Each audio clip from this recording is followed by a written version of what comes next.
Je vais donc tenter de vous partager ce que j'ai reçu, et plus précisément essayer de vous faire entrer dans la révélation prophétique de la Torah messianique. Car c'est le Mashiach qui est aujourd'hui le représentant juridique du Père, et donc de la Torah renouvelée. Lorsque l'homme naît à nouveau, il change, mais cependant il reste toujours cet homme dans ce même corps, mais avec un esprit différent. Il devient vivant alors qu'avant il était mort. Il en est de même de la loi de Moïse, qui est devenue vivante par l'esprit alors qu'elle était la loi de la mort. Lorsque donc nous célébrons une fête de l'Éternel en esprit et en vérité, nous la célébrons non plus selon la lettre, mais selon la parole vivante. Dans la fête des prémices, ce sont les prémices des premières productions de la terre qui sont à la fête chez les Hébreux. Dieu a constitué l'année en 12 mois, comme Yeshua d'ailleurs constituera son ministère en 12 apôtres. Pour comprendre le calendrier de l'Éternel, il faut comprendre que ce calendrier est un calendrier agricole, et comprendre que l'année de vie de l'homme est rythmée selon les rythmes célestes, afin qu'il produise les fruits de son travail spirituel. L'année est donc rythmée par les travaux des champs, la récolte, les semailles tardives, la cueillette du lin, la moisson des orges, encore d'autres moissons, les vendanges, la cueillette des fruits d'été, le raisin. La fête des prémices est donc aussi appelée la fête des moissons, en l'occurrence celle de la moisson de l'orge. En Israël, le climat est plutôt réparti en 2 saisons. La saison froide, qui s'échelonne d'octobre à mars, et la saison chaude, qui s'échelonne d'avril à septembre. L'Éternel notre Père a donc dit, « Tu observeras la fête des moissons, des prémices de ton travail, ainsi que la fête de la récolte, au commencement de l'année. » Dans Exode 23, versets 15 et 16. La fête des pains d'orge à Zim est donc célébrée en mars-avril. Celle des blés sera 7 semaines plus tard, disons aux alentours de mai-juin, à la fête de la récolte des fruits, sera célébrée, elle, plutôt en septembre-octobre. Que nous dit donc la révélation de la parole selon la vérité de la parole en ce qui concerne la fête des prémices? La fête des prémices concerne les premiers fruits de la résurrection. Cette fête est un grand enseignement au sujet de notre future résurrection.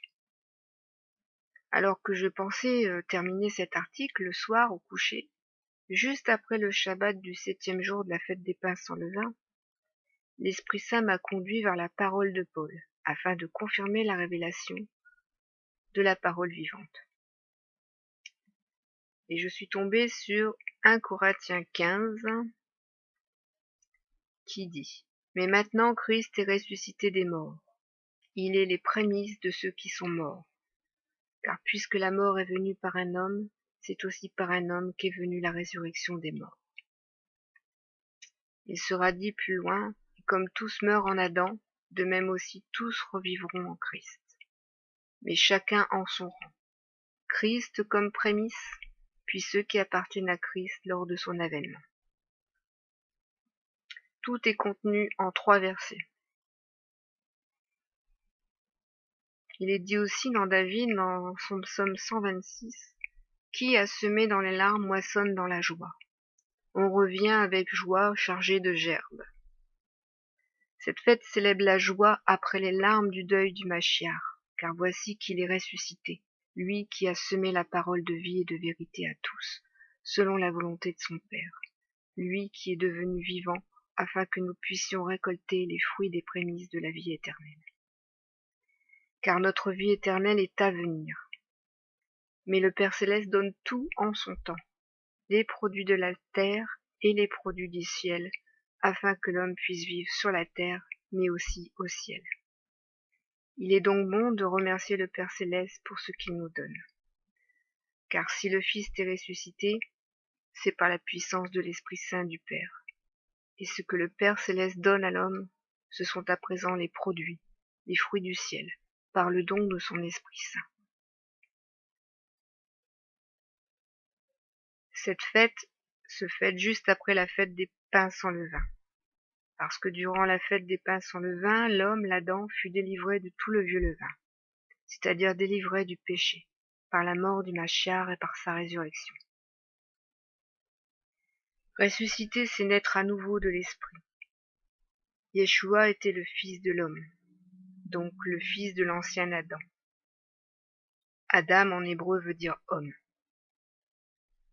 Donc Yeshua était le Fils de l'homme, l'ancien Adam, qui devait être rectifié et sauvé, ressuscité le troisième jour par son âme inaltérable, dans un corps nouveau et glorifié, par la puissance de l'Esprit de son Père.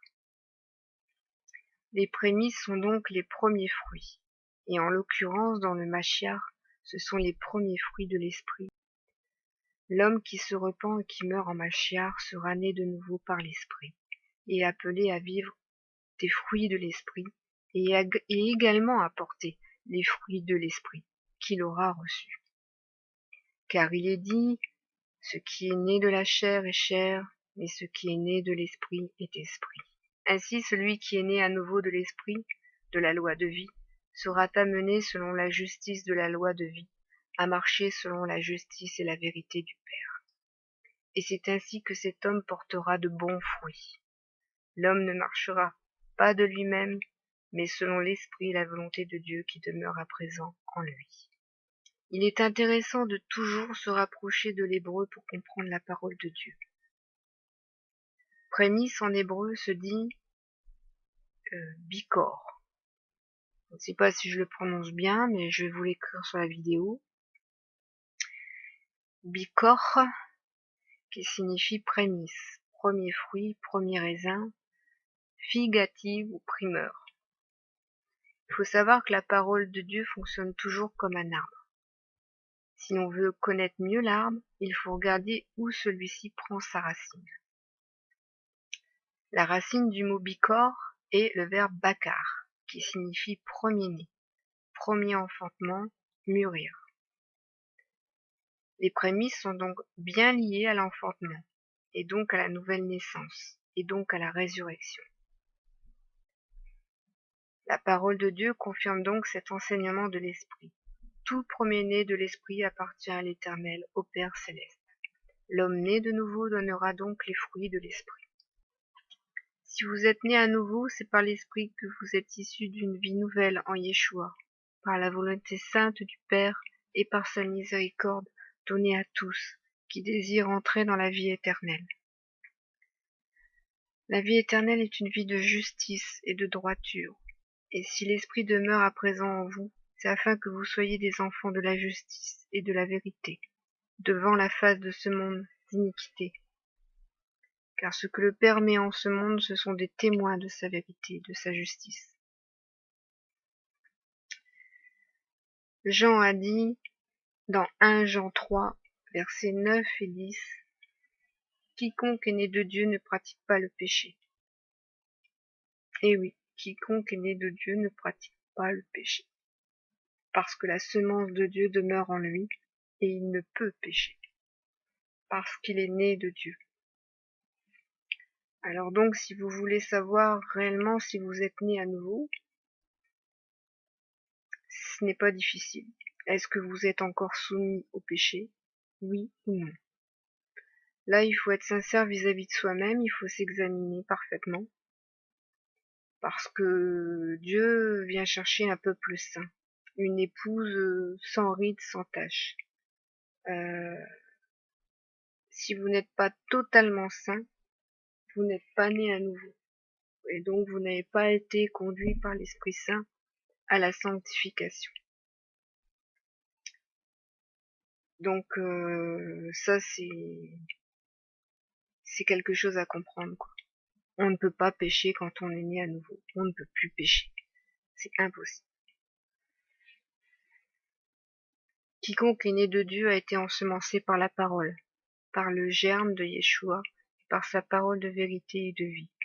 Et quiconque est né de Dieu est celui dont le cœur fut comme une bonne terre, où la semence a pu prendre sa racine afin de donner du bon fruit. Celui donc qui est sauvé par la parole de Dieu. Celui qui a la vérité en lui est celui qui a la parole en lui. Lors de la fête des prémices, c'est la bonne récolte du Seigneur Yeshua qui s'effectue dans notre cœur. C'est la bonne récolte des premières prémices de notre résurrection future et définitive qui sera célébrée à la fête des trompettes.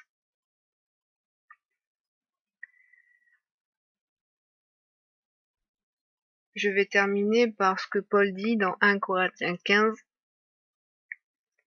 Voici, je vous dis un mystère, nous ne mourrons pas tous, mais tous nous serons changés en un instant, en un clin d'œil à la dernière trompette. La trompette sonnera et les morts ressusciteront incorruptibles. Et nous serons changés, car il faut que ce corps corruptible revête l'incorruptibilité et que ce corps mortel revête l'immortalité. La fête des prémices annonce notre résurrection future qui devrait avoir lieu à la fête des trompettes lorsque Yeshua reviendra. Bon, il faut faire attention aussi à une autre chose qui est mentionnée dans le Lévitique 23 au verset 14. Une période qui va de la période où la fête des pains sans levain dure 7 jours. Le premier jour est un jour shabbatique et le 7e et dernier jour est aussi un jour shabbatique.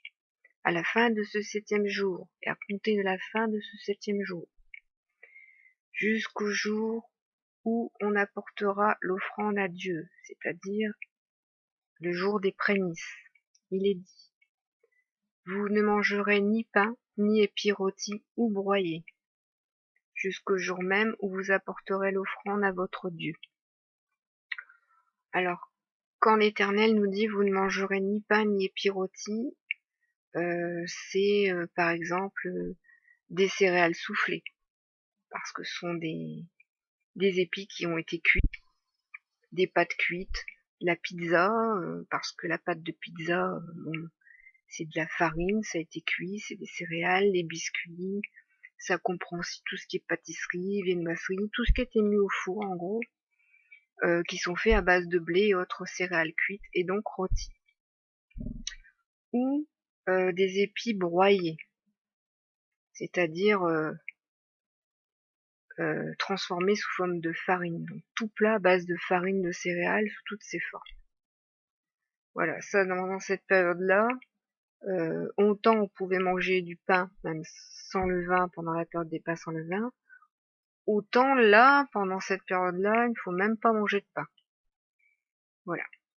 Donc j'espère que cette vidéo vous aura apporté quelque chose, une envie de célébrer ces fêtes intimement avec le Seigneur, de découvrir la révélation de ces fêtes dans votre cœur, qu'elles vous apportent de la joie, parce qu'une fête c'est la fête. Ça apporte la joie parce que les promesses que l'Éternel a annoncées à son peuple et qui vont se réaliser lorsque Mashiach reviendra, Dieu, notre Père Céleste, accomplit vraiment sa promesse. Dans nos cœurs déjà, en esprit et en vérité, tout est accompli, a dit Yeshua sous la croix. Il a parlé au présent, il n'a pas parlé au passé, au futur. Tout est accompli, tout s'accomplit dans les cieux et dans le cœur de l'homme, en esprit et en vérité. C'est pour ça qu'il faut bien faire attention, quand on lit la parole de Dieu, de ne pas seulement se buter à lire la lettre. La parole est vivante, la loi est vivante en nous. Elle doit nous animer. On ne devrait même plus avoir à en discuter. Tous me connaîtront, a dit Dieu. Tous, sans exception. Plus personne n'aura enseigné son prochain, il l'a dit l'Éternel. C'est clair, si on vit en esprit et en vérité, on n'a plus besoin d'enseignement. Nous ne sommes plus aveugles. Notre vue a été décilée. Nous voyons la vérité, non plus avec nos yeux de chair, mais avec les yeux de notre esprit, et par les yeux du Fils, et par la volonté du Père, et par la puissance de son esprit. Donc voilà, frères et sœurs, le témoignage de cette fête, que j'ai donc reprise, qui datait de 2017, parce que cet audio était beaucoup trop long et j'étais un peu sortie du sujet par moment, donc j'ai essayé de découper cet audio pour le raccourcir au maximum, pour pouvoir vous donner l'essentiel du témoignage. L'essentiel du témoignage qui est cette fête, qui est la fête de notre nouvelle naissance. Donc j'espère que ce témoignage donc vous aura apporté de la lumière dans vos cœurs. Voilà. Et je vous bénis tous très très fort. Soyez bénis.